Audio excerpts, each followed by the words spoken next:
What's up, and welcome back to Nowstalgia Pod, giving you your weekly look at what's going on in pop culture. My name is Pat Sheehan, joined by my trusty co-host, Dave Martin Swagger. Dave, what's going on? Hey man, how's it going? 2020, back at it again, full slate. With the white vans. That's right. Dave, we talked, we put a cap on 2019 last episode. We did It's the over. best movies. But when we recorded that, we alluded to this upcoming podcast. We were going to be talking about a movie that's getting a lot of Oscar buzz, a lot of awards this season, in 1917. We're talking about that today. Right. As well as a couple other movies, including Just Mercy, and then like 5 albums that have come out in the last 2 weeks since 2020 started. So we're really kind of bringing in a little bit of 2019 and then really jump into 2020. So I'm excited to get this podcast going. But before we get too far into it, I just want to remind anyone that's listening to this, if you haven't already subscribed, go to youtube.com/nostalgiapod and hit that subscribe button. And also go to soundcloud.com/nostalgiapod to follow the podcast any way you want to. Why don't we start off today, Dave, with Selena Gomez. So yes, she dropped her newest album, Rare. Was this her third album or something along those lines? Third solo album. Technically, it seems the way she recognizes it more as her second album. She doesn't really count that first one, if you ask her. Star stands to just not an album anyone. No, it doesn't count. It's not readily available or anything. Now, yeah, but honestly, aptly named album because this is the first one in 4.5 years. It's been a long time for someone as famous and in the public eye as she. Yeah, and it's funny. When you think about Selena Gomez, what comes to mind for you first? Yeah, man. I mean, I knew about her first from, was it a Disney Channel? Yep. Right? I think a lot of people did. Mm-hmm. And then she kind of, had that Selena Gomez in the scene music, nothing noteworthy there. And then she starts making the solo stuff. And then suddenly she's like the most followed person on Instagram for some time. I believe she's now the 5th most followed person or account on Instagram, 2nd most followed woman. So she's gigantic. And it's kind of crazy how we got to that point. I'm still not really sure how that happened. I think a part of it probably has to do with the Bieber effect. Oh, yeah. So yeah, I kind of think about that, the high profile relationships and the kind of always being in the mix as far as pop stars go. That's what I think of. Yeah, that's what I think of too. And for someone that's reached her level of fame to really not have that associated with her work, at least when you first think of it, is kind of surprising to me. And I think when I think back to her as an artist, nothing has ever really caught me in terms of like her songs really being these huge hits that I find myself wanting to listen to or go back to. I see her as a pretty like generic pop star in a lot of ways, at least musically. And then this album came out, and I think that this is a step forward for Selena artistically. Mm-hmm.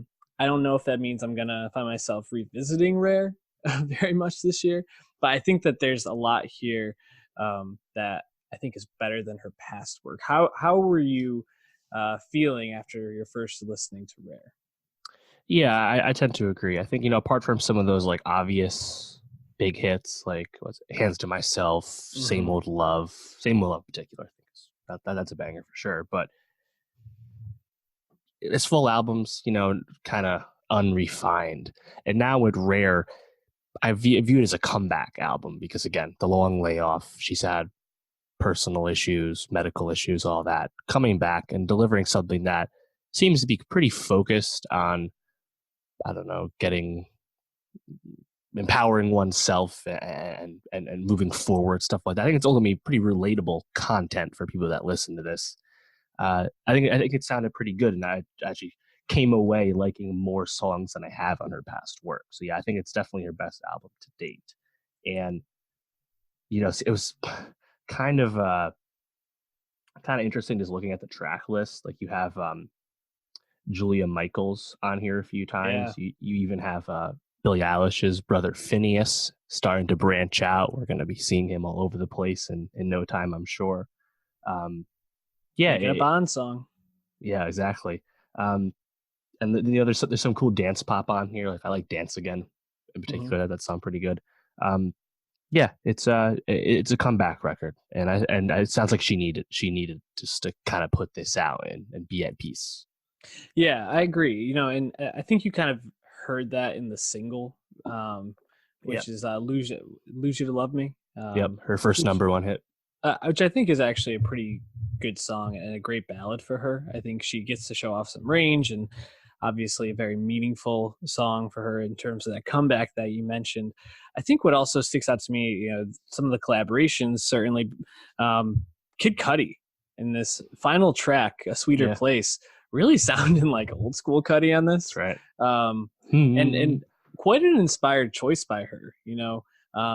Cuddy himself has had his own ups and downs, That's in right. recent years. So I think having that kind of voice and of course the hums to kind of drive it home are just. I thought that was very interesting and a great way to cap off the album. She also just sounds, I think, more confident in this, and it feels like she's really delving into her own personal experience to make an album rather than just kind of going with like the generic pop stuff like you talked Sure. about. The song like "Hands to Myself," sure, I'm sure there's further meaning behind it, but that's just like Right. it's that bubblegum pop we talk about where it gets stuck in your head, but Yeah. how deep is it? It's really only ankle deep. This feels like she's trying to dive into more inspiration, which is great to see. Right. And I think the case with Selena too is she's a famous, successful pop star that does not have an amazing voice. Hmm. Therefore, she has to come through with strong songwriting. Yep, And this is definitely her strongest songwriting today, like we said. Just for those sure. themes, I think, is just much more focused. And other songs like "Kind of Crazy," Mm. her performance on "Crowded Room." You mentioned "Lose You to Love Me," "Dance Again." I think there's a lot more here than she's ever had before. And it's funny, "A Sweeter Place" with Cuddy. I like the song. Those synths, those just showed up at the end, huh? We did not. That's nothing. Nothing else on the album sounds anything like this. It's kind of a Yeah, jarring song, but I don't mind because it's a good track. definitely a good track, and it was added to our Nostalgia Best of 2020 playlist. That's right. So if you want Follow to check that. that out, go to Spotify. Any other thoughts before we move on from Rare? Uh, Curious to see if we get more Selena content on the JB or the Weekend projects. Hmm. Selena was the subject of "My Dear Melancholy" and also "Purpose" and the Jack U songs. So I wonder if we're gonna get a little bit more of that. It's an interesting triangle. We'll see. For sure. Will definitely be interesting to see. But I know we'll be hearing more from Selena. We're also going to be hearing a lot more Halsey, who That we has, are. I mean, she has been propelling as like one of the biggest pop stars in the world over the last couple of Yeah. years. We obviously reviewed her most recent album, Hopeless Fountain Kingdom, in Yep. 2017. But since then, I mean, she's all over the place, and her fan base is rabid. People really seem to flock to her and connect to something with her. What do you make of that? Because I don't think you really see Halsey as a great artist. Yeah. Let's not bury the lead. That's a good point. Yeah. This third album, Manic, helped I think me focus my thoughts on what Halsey means, like as an artist, what her artistry is, and you know she was someone that I was not aware of until Closer from the Chainsmokers came out. That was definitely her big mainstream breakout, but she already had a very popular album, Badlands. That was a big Tumblr success and did big numbers on its own already, even though it was kind of in the margins. Mhm. And then Hopeless Found Kingdom, which you said we reviewed. I didn't really care for that album. I cared for some of the singles I enjoyed, and I saw her play at Gov Ball Mhm. coming up in 2 years ago, and I thought she was good, and I was getting impressed with watching some of those Badland deep cuts be performed and hearing the crowd belt out every word. Like she genuinely has really strong, dedicated fan base, and you have to respect that. And again, we saw the ire of that fan base when "Without Me," her number one song, of course, was not recognized by the Grammys, right? And honestly, I think "Without Me" it probably was the best Halsey song to date, and Probably. definitely her most successful. 5 times platinum, was in the top 10 for 29 weeks. Just really a massive track, and it's on this album, even though it came out in October 2018. Understandable. But yeah, Manic, man. It seems that Halsey's sound is just the sound of what is today. Like she Hmm. just changes for with the trends. Like I don't know. Like when I think of Halsey, I just think of her doing or adapting to well, what's hot, what's going to be successful today. And she generally does it, I think, decently well, even if I don't know if she puts her own stamp on things. But that's kind of where I've refined my thoughts on it, where that she just kind of goes with the flow. And you Hmm. kind of see that on this third album, Manic, because she does a lot of different sounds on this. She jumps Yeah, around and just whatever trends around, she dabbled in it on this album. And I she's think all that's what over the Halsey place. does. Yeah, I agree. I think she likes to explore different genres and different sounds, which I think if you pulled off to the effect that she did on Manic, you can get away with it a little bit more. I think the problem with something like Hopeless Fountain Kingdom was she wasn't her batting average on that was a lot lower, at Yep. least in my opinion. And I think what makes Manic such a strong album, similar to what we were just talking about with Selena, is I think what Halsey's mining in terms of content and theme for this is a lot more meaningful. And I feel like she also has a bit more of a uh, cohesive idea for this album. It felt like she really went in wanting to touch on certain things and really tie certain topics around. I mean, she talks a lot about mental health on this record. She, talks about a miscarriage she had back in 2015 and how her relationship with that person was affected by that. And, there's also, I think, some triumphant songs on here. She's pulling in a lot of different sounds. The couple of the features here. You Yeah. have Suga from BTS, Yeah. and then you have Alanis Morissette, like a couple songs before that. Mm-hmm. Just Dominic Fike too.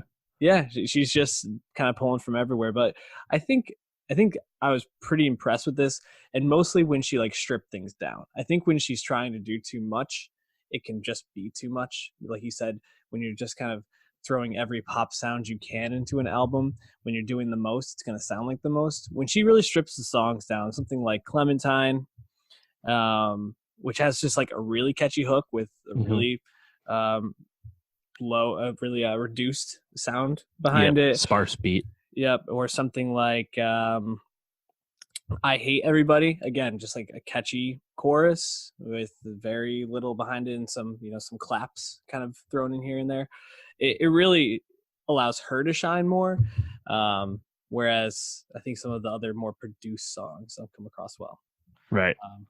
I don't know. Any tracks on here you liked? I actually really like 3 a.m.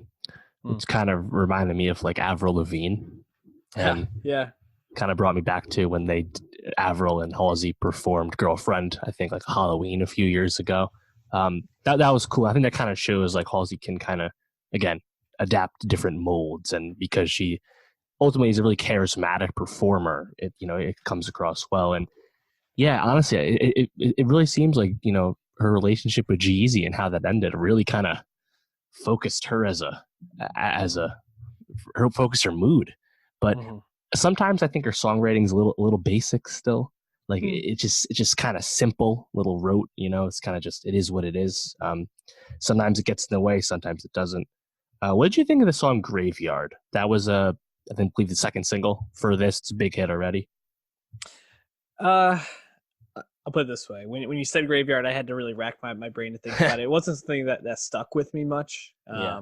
What was your take on it, though? Well, it's that thing that she's done before for me, where the beginning of the song, where it's like, it's funny when like Mm-hmm. her vocal inflection in the beginning, where she's delivering the lines, actually sounds really good, and I like the inflection.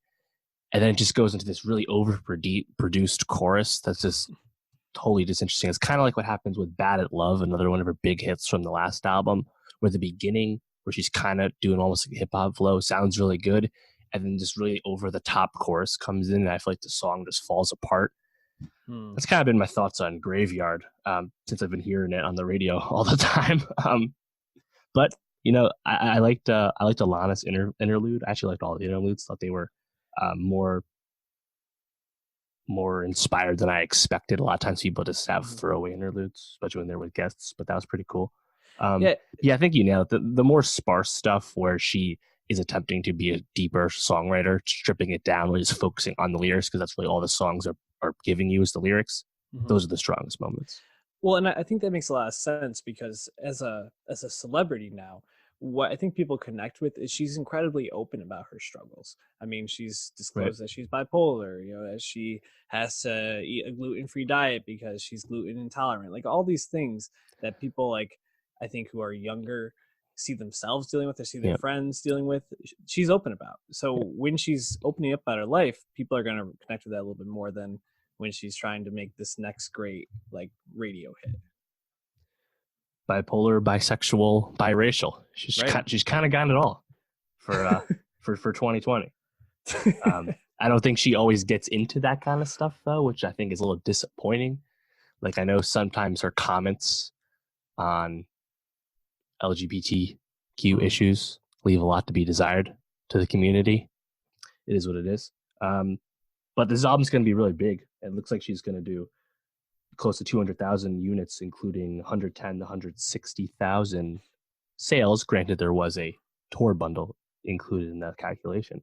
But yeah, it's her best work, no doubt about that. She's evolving as an artist moving forward. I think she's only like 25 or 25 26. years old, yeah. So both her and Selena going to be around and dominating for a while, I would assume. Um, Someone that's brand new though, 070 Shake. Really came on the scene with 2018's Yay, where she Mm-hmm. really showed out with Ghost Town. That's right. And man, Violent crimes. we were pretty like we were pretty taken aback by hearing her voice because um very unique, this like almost like raspy-ish but not quite raspy, just I don't even know the way, almost like you lost your voice in a way it sounds like. But it's funny, I did not know what to expect going into an album from No, 070 Shake. same. Like, is this going to be like a more rappy album? Is this going to be like a generic first album where you're just trying to get a couple of hits people will pick up on and like build off of that? I was left after listening to Modus Vivendi incredibly impressed by the vision that 070 had going into this, because she definitely could have gone in and just been like, I just want to get a couple singles, have Kanye come on a couple tracks, really back me up, and that'll be it. But there's a clear vision with this, and it's like this neo soul music. Yeah, um some I was just emo really rap in impressed. there. Seems like you were too. Yeah, I mean, she's only 22. I had heard that Glitter EP, which came out a few months before Yay. Um, not a whole lot there. And I'd first become aware of her just in looking into like XXL Contenders, and she had Mm. been thrown in the mix a few years back. And again, didn't have a whole lot of records really out there to show for. This is definitely it's the debut album, but it's really the first work people are going to hear from her. And yeah, like you said, the commitment to a specific sound, a specific approach to the songwriting is really evident. And in terms of recent good music releases, we can't really speak to how involved that was. Although Mike Dean is all over this album, which is Mm-hmm. awesome. Yep. This is probably the at the top tier of recent good music releases in the past 3 years. It's impressive. And it's from listening to her talk about it. She was in the studio with Mike Dean and Dane, was it Haitlin, doing like LA sessions. She made a ton of songs, so it definitely sounded like there was a real like process to this, and I think that comes across where yes, she modulates her voice pretty consistently. There's a lot of auto tune involved, but it always sounds like she's doing it with a purpose and for a reason. Yep. And you kind of need that when you're using computer on your voice, of course. But it sounds pretty awesome, man. Yeah. And at this point, now she's just going to be one of like most anticipated next projects on my list. It's just because again, so young, and again at this point, now what direction does she go to? Because we already seen such a focus in this kind of sound. I mean, again, I'm wondering if people are going to start pulling her in to work with her more, if she could become a real breakout artist or feature, who knows. But yeah, the distinct vibe she brings was much stronger than I anticipated. Yeah, and I know we're complete Kanye stans, and Mm. we we Guilty. yeah are not the harshest critics, but it's it's one of those things where Kanye does seem to be able to like find these artists that are just so interesting and unique and have something great about them, and I think you can really see probably what he saw when he decided to take her and put her on the tracks on Yay, because I mean, like just looking through this track list here, I don't really know if there's a song on here I dislike.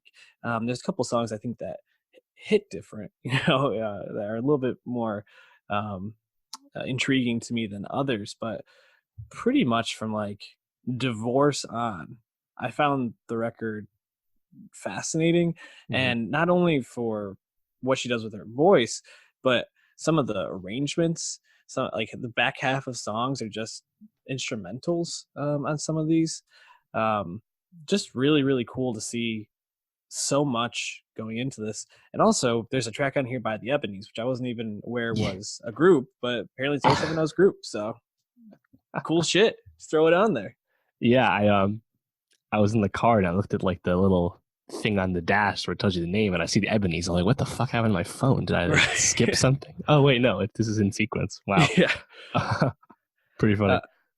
Yeah, and we're gonna be talking about Mac's album a little later, Circles, and I think there's some comparisons to draw just in terms of like style, because I think there's a lot of like instrumentals that go into this that you can kind of hear similarities in terms of like I think this is a little bit more produced than Max stuff. Max is very live and just doing it with a live band type of stuff, but just the vision and this like I don't know more chilled out style where you're mixing in rapping and singing with it. It's just really a pleasure to listen to. Well, what tracks stood out to you? Anything in particular? Yeah, you said some of them. I think "Guilty Conscious" looks like that's like the lead single at the moment. That one's pretty strong. But my favorite song is "The Pines," which that kind of that chant vibe is that's my shit right now. That song fucking rules. I love it. 070 just doing chants for the rest of her life. We'll make a career of that. Yeah, I thought that was really good. The Pines, yeah, that one stood out. I thought Microdosing was actually a pretty good song. I really enjoyed that one. Also, Terminal B, which is and Daydream right before I really liked as well. Terminal B, produced by Francis and the Lights. Yeah, my guy. The guy. I need Francis to make another album. Yeah, we're due for one of those. Yeah. Wouldn't be surprised to see one of those. That'd be cool. Any other thoughts on this? Listen, it doesn't sound like this is on the radar of most people. So spread the good word. It's definitely the best album I've heard this year so far. Are you saying that this is a better album than Music to Be Murdered to? Music to Be Murdered by? Is that by? Yeah, I am gonna say that. Wow. I think out on a limb. Yeah. Be careful, because Eminem might rap about you. Because I don't know. Why don't we talk about the album? So Eminem, this past Friday, dropped Music to Be Murdered by. First album since Kamikaze, which is if you want to hear our thoughts on that, go back and check it out. But they ain't positive. No. Put it that way. So yeah. First listen to this album. I was on a plane. Are you implying you listen more than once? I've gone back to a couple of songs. I had to replay Darkness twice to make sure I heard it correctly. Because when it gets to the end, like I'm just like, is this really what this is all about? It's on a plane, and I was like, okay, I'm gonna give this Eminem a listen. And I got like halfway through, and I really was like, why am I doing this to myself again? 65 minutes. Quite to ask from 47-year-old Eminem. And the thing is that he attempts, I think on his past albums, he received a lot of criticism because he has this very 2003 view, even late 90s view and perspective on the world that colored his early music and made him a star.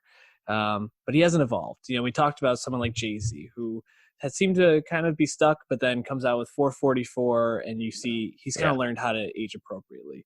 Yep. Eminem has, and his insights into the world in 2020 just don't seem to be very thoughtful, or maybe well educated. I'm not sure, but regardless, it's tough to listen to some of these songs and some of the things he wants to talk about, and that hasn't changed since Revival. Like, this is the No. same stuff over and over.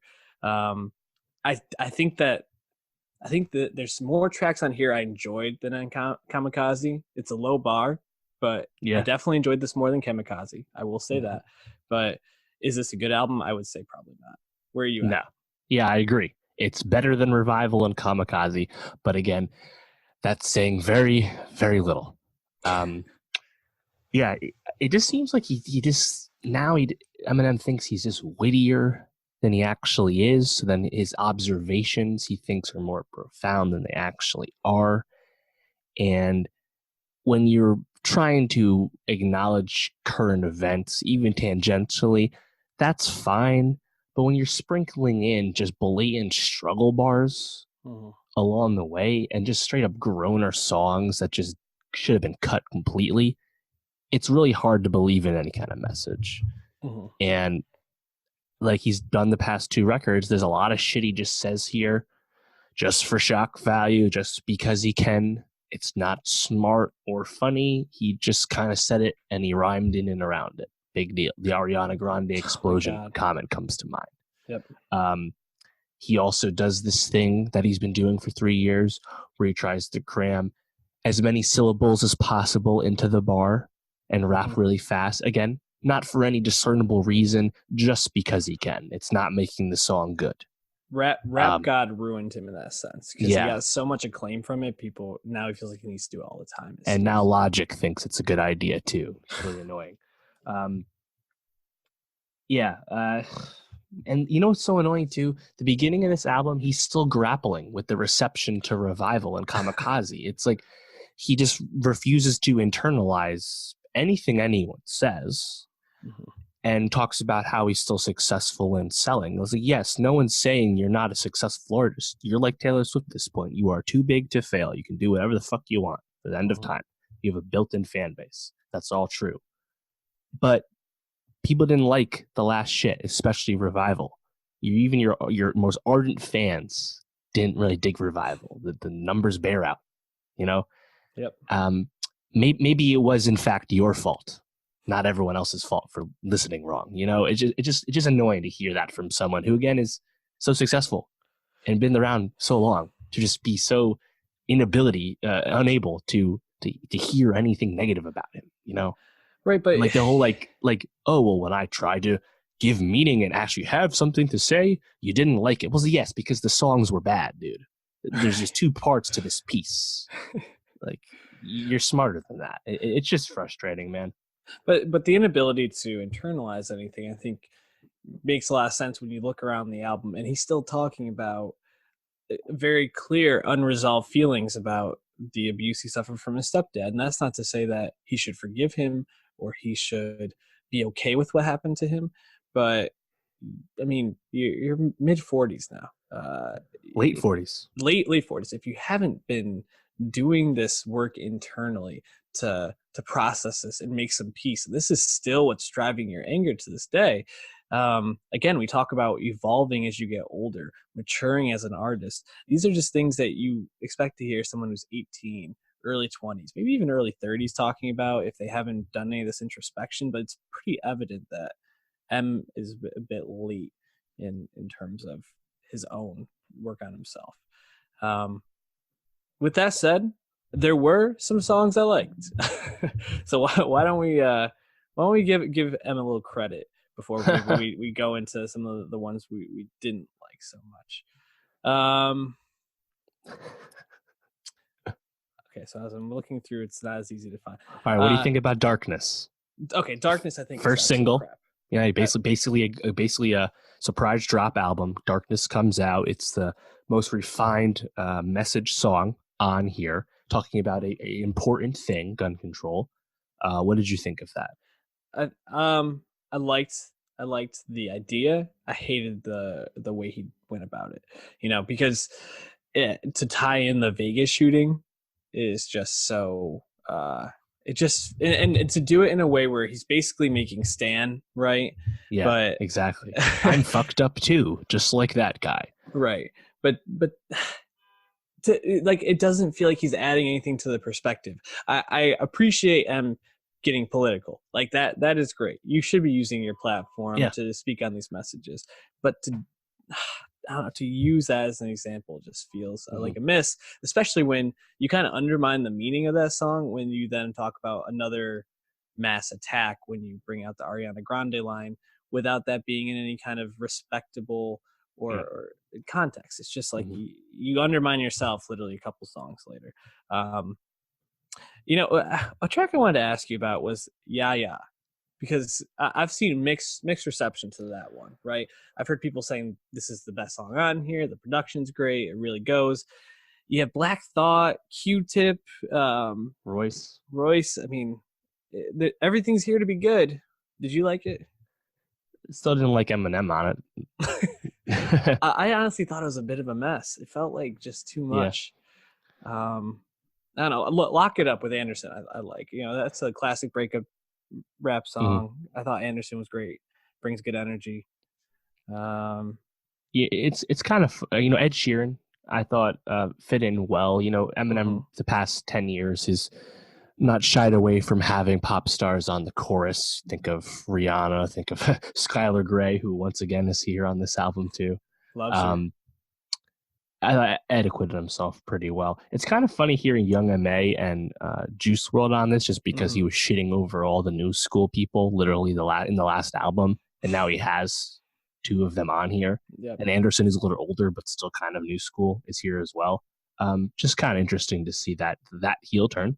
I'm kind of glad he did it. You should be collaborating with good artists. Yeah, it's a good idea. Shocking, I know. But yeah, there's a lot of clunkers on here too. So it's kind of like when it's 65 minutes, a lot of these tracks, we distill this down, maybe cut like almost half these songs. I think it'd be a lot stronger, but that's not what happened.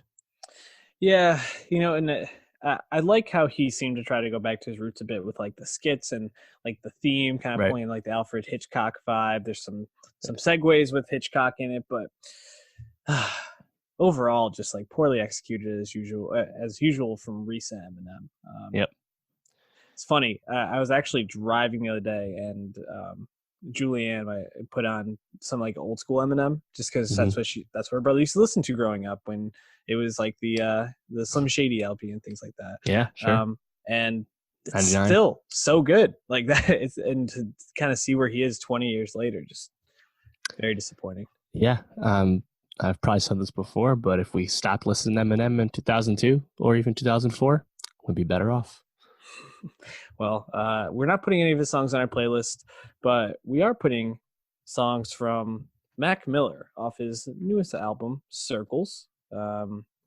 First posthumous album, really put together, produced, and released by Warner Brothers and John Bryan, who is a pretty famous producer, which I wasn't really that cool aware of all the stuff he's had his fingers on, but like in recent years he helped out with Lemonade, Late Registration. Late Registration. I mean, he's been all over the place, and he's done a lot of good work. We've had quite a few young rappers who've died, and then their estate puts out these albums afterwards. XXX Tentacion, Lil Peep. Not usually to very good effect. No. Was this different for you? This would be different for me, man. It's and I think the important distinction is that Circles was, by all accounts, very close to completion by Mac himself at the time of his death, and was intended to be a companion piece to Swimming, his last album. And the fact that Mac's ideas were much clearer, and that he could then John Bryan could actually kind of put some finishing touches on this, is just different than mining laptop hard drives for any snippets you can and throwing on features from artists that the late XXX liked and would kind of make sense. It's just a different attempt at making an album because, again, the estate is just kind of guiding it through versus trying to still build it back up. Right. And it does not come across as craven attempts at milking the vaults and making money. Important distinction with this is that Circles was played for, friendly critics of Mac back in October. This shit's been done. Mm-hmm. And they just, they put it out now. You'll notice when he downloaded it, it didn't re-download in your Spotify as they uploaded a new mix. This has been done. Mm-hmm. And I think that's pretty clear. And frankly, I think it sounds pretty good and definitely sonically, lyrically feels like a companion to Swimming, which is honestly really cool to see. Yeah. And this kind of just reminds you of that potential that Mac had and that journey and evolution that we were seeing in the past few years of his work. And again, just reminds you of how sad it is that we can't see it continue, And I know we know Mac has a lot of shit in the vault on top of this, a lot of it much older. And I doubt we're going to get a whole lot of that not recent stuff. If this was a different artist, that might be a very different case. But for Mac, it just definitely feels like a nice, a nice like final testament, even if it's not the final work, So I really enjoyed it. I thought the album was great. I think you spoke to it well.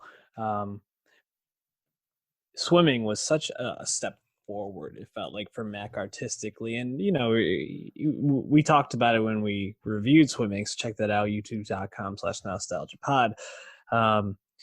It really had felt like in the albums leading up to Swimming, Mac was kind of starting to find his footing, but still wasn't doing it to like full effect. And Swimming really felt like the most cohesive work he had come out with. It seemed like he had a real vision. It seemed like maybe some of the things he was dealing with, working through, that were driving some of his content, he was starting to kind of get a bit of a grip on. Obviously, then a month later, he passed away. But the fact that he had also recorded Circles and had this, done to some extent prior to his passing, I think it speaks just more to the idea that he had evolved as an artist to this person who had this clear vision, this clear sound, this clear direction he wanted to go in, that he felt like he wanted to make music in. And that really comes across so well. This album feels incredibly cohesive for an album that is finished after the artist dies. And really, I think the back half of this album is just phenomenal, pretty much from like Hand-Me-Downs to Once a Day, even like Woods I thought was really good. But I think that the second half you really can't miss on. And that's to say, probably my favorite song is in the first third, which is Blue World. So yeah. A lot of good stuff on here. Any tracks that really stood out to you? Yeah, Blue World stands out as a pretty quintessential late period Mac track. That sounds just like what he was doing. And yeah. If he was still alive today, that makes sense that would be an album highlight on one of his albums. Like, that song is great. Also, the production on Complicated, I really enjoyed as well. Woods, you nailed it there. Hand-Me-Downs, like you said, Hands as well. Yeah. Like with Swimming, it's really kind of bringing it home that Mac was really more of a multi hyphenate. He was becoming more of just as much a singer-songwriter as he was a rapper. There's not a whole lot of hip-hop on this. No. Swimming had a lot of singing. And not all that singing was that great. He was still kind of coming into his own in that regard. But again, with Circles, you're just kind of seeing, all that influence he took from all over the place really kind of bearing out, the Thundercat fandom in him, the Tyler fandom, the Pharrell, everything's there. And it's just really, really cool to see. And again, it's really heartwarming to see this release handled with such care and grace by his family. So really, I honestly really couldn't have asked for better. This was really great. Yeah, really just makes me feel really sad that we're not going to get more of this. A truly tragic loss. There's a really good article by Craig Jenkins for Vulture about the relationship between Mac and John Bryan. I encourage people to read that. It's very interesting, and I think highlights the album a bit more. And Craig also had a relationship with Mac, and they were pretty good Yep. friends. So definitely worth a read. So that finishes up for music. I just want to plug Best of 2020, Nostalgia Best of 2020 on Spotify. Follow that. Give that follow. Dave, I'm going to give you the floor. Talk a couple of movies. Let's start with Have Mercy, Just Mercy. Please, Have Lord, Mercy. have mercy. No, it's called Just Mercy, not the Corday song. Oh. Yeah, Just Mercy. This has probably flown a little under the radar for people as a award season movie. It's only made like 22 million or so right now, and it just kind of feel like the rollout was blown for this movie because it premiered at TIFF, and then they waited until Christmas Day to start the just in LA and New York screenings. It didn't go wide until early January. And the truncated award season, we've talked about it before, that ain't going to work. And sure enough, Jamie Foxx got a SAG nom for supporting actor, but no Oscar love for this. This was a movie that I think had those kind of aspirations. And if you watch Just Mercy, you can certainly see that this movie is a type of movie that's quite friendly to traditional Oscar sensibilities. So it does kind of feel like a misstep there. But I would still encourage people to watch the movie because I think it's quite enjoyable. It's directed by Destin Daniel Cretton. He's known for directing Short Term 12, which was a movie that came out back in I think 2013. I actually haven't seen it yet, but listen to this cast: Brie Larson, Rami Malek, Lakeith Stanfield, and it's credited as the first big role for Brie, and that's she is in fact in this movie as well, but it's more of a bit of stunt casting. It's a small role. The lead is Michael B. Jordan, who's playing real life character Brian Stevenson back in 1987 Alabama. He's a young lawyer who is giving legal assistance to death row inmates, one of which is Walter McMillan, played by Jamie Foxx. This is actually based on a true story, and basically it's telling you the kind of the first notable entry in the life of Brian Stevenson, who actually is pretty remarkable, heroic man. Famous. Yeah, and quite famous at this point now. And the movie, I think people have talked most about the acting standing out, whereas I think the structure of the movie might not blow you away. And I think that's pretty spot on. It's a movie about the performances and ultimately about the story and the impact or message of this true story, in terms of people's thoughts on the death penalty and thoughts on the justice system and how it can be broken, especially in the South, especially back in the 80s. And kind of focusing on that story and these performances kind of makes sense. The rest of the movie, it's kind of structured and paced at a pretty predictable or at least familiar way. But I don't necessarily see that as a bad sign because, again, the story is really compelling. Rob Morgan plays another death row inmate. Is fantastic in this, kind of continuing that supporting run he's been on with Mudbound and Last Black Man San Francisco. Really crushed it.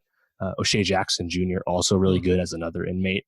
And really those death row scenes between those two and Fox, the way they shoot the cells next to each other and just kind of shooting death row, that's probably the best technical aspect of the movie and really compelling scenes. And then Michael B. Definitely overshadowed a bit by the better acting from Fox, who he shares scenes with, and as well as Morgan. But, still pretty solid at the end of the day. Michael B. is a pretty compelling, charismatic guy, and I think he does the Brian Stevenson story justice. If there's one negative with the storytelling, it's that it's really focused on the plot and story of what Brian does for Walter McMillan. We don't get a whole lot of Brian's non-professional life in this movie. Would have been cool to see this fleshed out a little bit more. And again, Brie Larson is really just kind of on the side, more stunt casting than anything else, but she is good in it. And it's funny, Destin Daniel Cretton, he will next be popping up in 2021 as the director of Shang-Chi for Marvel. So we'll be talking about him in no time. And it's also funny, too. I've been thinking about this movie with a movie I saw even more recently, which is Clemency with Alfre Woodard. This is another movie that was completely botched in its awards role. Alfre Woodard certainly was worthy of a Best Actress nomination, but this movie, as of today, is only playing in 10 theaters. And they just kind of, That's Neon just kind of like punted on this because they have Parasite too, and they're like, all right, fuck it, I guess we're not going to roll this out for awards. And Clemency is Alfre Woodard plays a death row warden, and this is a movie that's Death more about Row. Yeah, yeah. it's more about the debilitating emotional effects that being around death row has on people, especially the Mm. non-prisoners. And it's a not a great hang and really dark, but I'd say it's a better film. And Alfre Woodard's really amazing in it. But Just Mercy, I think, is a little bit more crowd pleasing because it's ultimately a much more uplifting story and feeling. But they're interesting as companion films. Mm-hmm. So I would recommend both. But Just Mercy feels like it's something that could actually be a big streaming hit once it rolls out in a few months. Yeah, definitely want to check it out. Michael B, Jamie Foxx. Yeah, you can't really go wrong with those two. Michael B was kind of, you think about his career arc, was probably due for a role like this. Yep. Where he's playing a lawyer defending somebody. But I definitely want to check it out at some point. What was the other movie you saw this weekend? Yeah. So I also saw Weathering with You, which is a anime film. Now, we do not talk about anime on the show. You and I, we don't keep up with the modern anime seasons. We kind of stick to traditional American and British television, just kind of outside our purview. Did you ever watch any anime growing up? Like Pokemon or Yu-Gi-Oh from time to time, but nothing Right. crazy. Yeah. I was kind of the same. It's kind of funny. Like when we were growing up, anime was a lot less accessible to us here in the West than it is today. Now with like Crunchyroll and also a lot of Funimation stuff's on Hulu, you can see a lot more anime than you ever could before. In legal ways. And that's really going to change with the HBO Max relationship with that anime studio as well. Right, of course. So Studio Ghibli, of course, all the Miyazaki films, Takata films, those will be on HBO Max here in the States and on Netflix internationally. So yeah, everything again just becoming more and more accessible, which is cool. But Weathering with You is directed by Makoto Shinkai, and this is kind of like his follow-up to Your Name, which came out in 2016. Your Name is the highest-grossing anime film of all time, $359 million worldwide. It's the highest-grossing Japanese film ever, and the fourth highest-grossing film in Japan ever. True smash hit in 2016, and it was followed up now with Weathering with You. Funny enough, I saw this in Boston. It was in about, I think, almost 500 theaters this past weekend, and my theater was packed, fucking packed, dude. With and it made about 5 million this weekend. It was packed with people that were hardcore. There are some two Your Name characters, the two leads of Your Name, have cameos in Weathering with You. And when they pop up, my theater fucking crackled, dude. Like the biggest pop ever. Everyone was so hyped, and it was just cool to see that energy in the theater. Yeah. And it's also, you mentioned Pokemon, Yu-Gi-Oh. That's like the shonen genre of anime, made for teen boys. That's also the anime I grew up on as well. Naruto, DBZ, One Piece, Rurouni Kenshin, all that shit. I never really branched out watching other anime. Weathering with You and Your Name are romance animes. That's something I had never really seen before. I just knew the dude shit and like Akira and the Ghibli stuff, I guess, was a little more fantastical. But seeing like romance anime, learning more about it with like shows like I think Yuri on Ice, and like people like really ride for this stuff and like get really attached to it, and it was kind of cool just to kind of experience it more in the moment. I believe it. This premiered back in the summer in Japan, Weathering with You, and then premiered at TIFF here in the States, and just got the release this past week, and just kind of that energy was a pretty unique theater experience for me, and I actually really enjoyed the movie. It's set in modern day Japan, but it has a fantastical element to it, and it's just about these two teenage characters that come together. There's a bit of an environmental message to it, but it's not as focused. The mix of environmental activism and personal romance, what you personally want. It's kind of mixed in a cool, almost messy way that fits a romantic story. There's lots of really good humor in this as well. So, Weathering with You, man, I would recommend this if you just like animated films. It's actually the first movie in 22 years that Japan has submitted for both Best Animated Feature at the Oscars and Best International Film. Huh. It actually did not get selected for either one, but Huh. you can tell that people in Japan are really proud of this movie. So I would recommend it if you're a fan. Pretty cool. Just from the picture behind you on the screen, it will pop back up when you start talking next. Yeah, really beautiful animation. So it's really good. Just looks gorgeous. So maybe something I'll give a watch, or I'm sure it will probably be on streaming platforms eventually. And Yep. we should be watching more movies that are not made in America. That's right. Or England. Why don't we move on to a movie that was made in England, 1917. Sam Mendes, man. Sam Mendes and Tom and Baratheon. That's right. The duo none of us king. knew we needed. Is he your king? Yeah. Jumping out the window gif insert here. So yeah, this is a timely movie to talk about, with the Oscars being only 3 weeks away at this point. The Screen Actors Guild had their awards this past weekend, and Parasite took home the best cast, or performance by cast, whatever the top award is. But to this point, 1917 has seemed like an Oscar lock. After winning Best Picture Drama and Best Director at the Golden Globes, it's won a couple other awards. It's got the PGA prize, most notably. It's gotten, dozens of other nominations. This film seems like a award season darling.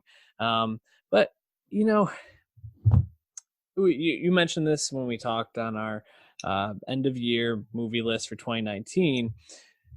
It didn't crack your top 10. I hadn't seen it at that time, and I was like, I think it's definitely going to crack mine. It's Roger Deakins being Roger Deakins. The camera is beautiful. The shots are fantastic. It has a bit of a gimmick to it in terms of like the one shot, which I don't mean to like be reductive and say that it's a gimmick, because it's certainly artistry. Yeah. But the effect that the one shot has, I think, on multiple viewings is questionable. And what that really does upon the first viewing, the first time you see the film, is it really makes you feel like you're on this journey with them. And I think that it veils some of the plot holes and some of the things that don't really make sense, and the fact that this really is just a war story underneath it all. And I think there's a couple of tropes and a couple of scenes that are roped in that really just take you back out of the experience a bit. So I wasn't left super impressed. I still think this is a very good movie, and Mendes obviously is just an excellent filmmaker. He's made so many other good movies in the past. One of my top 10 of the past decade in Skyfall. But yeah, I don't think that this is the work he's going to be remembered for. Well, what are your initial thoughts? And we can maybe dive in a little bit more specifically on 1917. Yeah, I'm kind of with you on that. Mendes won't be remembered for this because we're going to give the credit to Deakins. Right. Because everything that's flashy about the movie is the technical aspects of the movie. It's a technical masterpiece that's not up for debate. But the most impressive parts about it are also the technical aspects. That means we're not as impressed with the storytelling or the script. And that is what Mendes contributed to most of all. And ultimately, I think people's enjoyment of this movie depends what they want. It's a really impressive theater experience film. Yeah. Like you said, does this movie stand up to second viewing?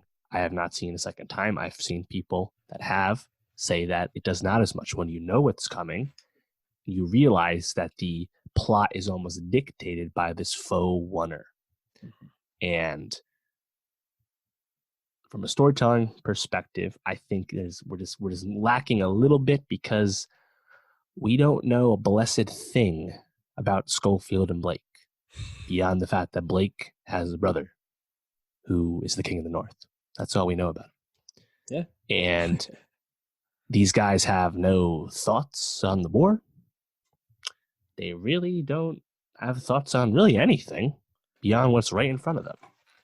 Yeah. And when you combine that with like a lot of the Deus Ex Machinas of the events that unfold Mhm. for these two Lance Corporals, it's I just don't see it as like a top tier war film, because I think ultimately we're made to focus on the oner aspect of it the whole time, as if the oner is like our narrator running with these guys, you know? Right.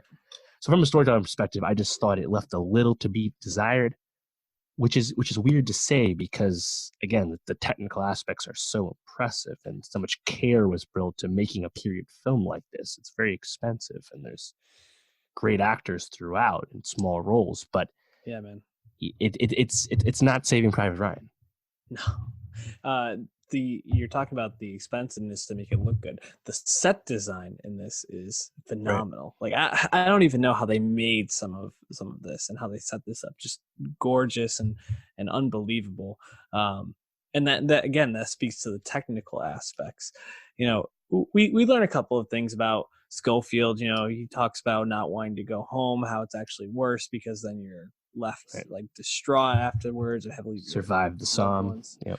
But you are kind of left with these avatars, and you know, similar to Dunkirk, of these, you know, common soldiers, these people who are, Right. you know, on the surface unremarkable, but are put into these inhumane and just unreal things that you wouldn't expect to be realistic in modern day everyday life. War obviously thrusts them into these situations. What I think works so good about the oner in the theater is when something like spoiler alert, the rat hitting the tripwire Yep. happens, you're shocked, and like just like them, you feel almost blown back by what happens. Knowing that the second time around, knowing the beats of like the shock, it's gonna I can't Yeah. imagine I'm gonna be like, the second time. It's gonna Right. be like, Or here the plane comes. crashing. Same Right. thing. Also, with that plane crashing, I was like, how are they not like getting out of the way? This plane feels like it's gonna be coming right over this hill. But Well, like us for the audience, when the camera stops moving right. and you're like, oh yeah, okay. Obviously it's crashing into the barn. Yeah. Um, Did you see the stabbing coming? I immediately thought of Saving Private Ryan. I was like, do not be friendly to the Germans. It's gonna stab you in the back. Shoot yeah. you in the back. Literally, you're gonna get stabbed right away, apparently. Don't do I it. I definitely I definitely thought about it, but I wasn't sure. But I also kind of hate that they didn't like show it. You know, like I wish we had kind of seen it. And that Right. I think is a takeaway from the oner for So enough me. wanton death in the film. We could have just seen it. Right, exactly. But either way, you know, shout out to Tommen though. He really looked dead pretty quickly, which Yeah. I was like really Pale as impressed hell. by. The makeup on that was unbelievable. Um, and you know, when we get to like the second half of the movie, and he has like the shootout with the sniper, something happens where he passes out, whether he gets shot and is not knocked back, I think it's dinged in the helmet, I think is what happens. something like that, and then Yeah. Falls down the stairs. but then he passes out for like I don't know 12 hours, wakes up at like Yep. 4 a.m. Um, the mechanics of it all, I don't know if I understand. You know, he's riding on a car for a certain amount of time. I don't know how long we're supposed to believe. It's 8 miles to was it Andes or whatever it is, and then he has to Right. go east, and it just like the mechanics of it didn't add up. He goes on a waterfall at some point, and that's kind of where the storytelling to me kind of falls apart. It's like this Right. is all really awesome to watch, and I'm having a great time seeing these scenes, but I don't know if this all makes sense to me. Right. Like when he escapes being in like a German encampment and he Yeah, falls into the river, he gets out and like you see like the really grisly thing of all the bodies floating, you know, it's a really stark visual for war. Great. mhm. But when he pops out, he's in the forest and he actually is right where he needs to be. There's the unit he was looking to warn the whole time. Yep. All right. Sure. Okay. Right. You're just kind of supposed to like believe these things, and uh, I think ultimately that's kind of like the embodiment of the thinness of the story. But also, when he finds the unit, there's this guy singing and all the soldiers sitting around in the middle of the woods, and it looks fucking awesome. Yep. I'm just kind of like, this looks cool. Or as he's like running, and you have like the daylight over these like very white dirt like Yeah.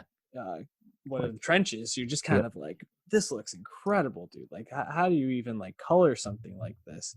Um, and it kind of takes away from like the fact that he was like basically being held down by these two guys, so he couldn't get to Mackenzie, but somehow was able to like fight them off and goes in and like that whole scene, like it was awesome seeing like Benedict Cumberbatch be like Mackenzie, but I also Hmm. was kind of like, is this really how this would go down? Wouldn't he have to like tell somebody he has this letter and like a captain would go in and talk to him? Just like, Oh, well, sure. Yeah, yeah, of right. course. All these like pieces, I just kind of was like, kind of took me out a bit.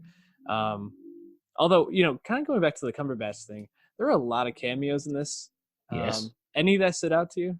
Yeah, I mean, let's see. You got Colin Firth, Mm. Andrew Scott, Mark Yeah. Strong, Benedict Cumberbatch, and Richard Madden. I think Yeah. that's all of them. A lot of them. Yeah.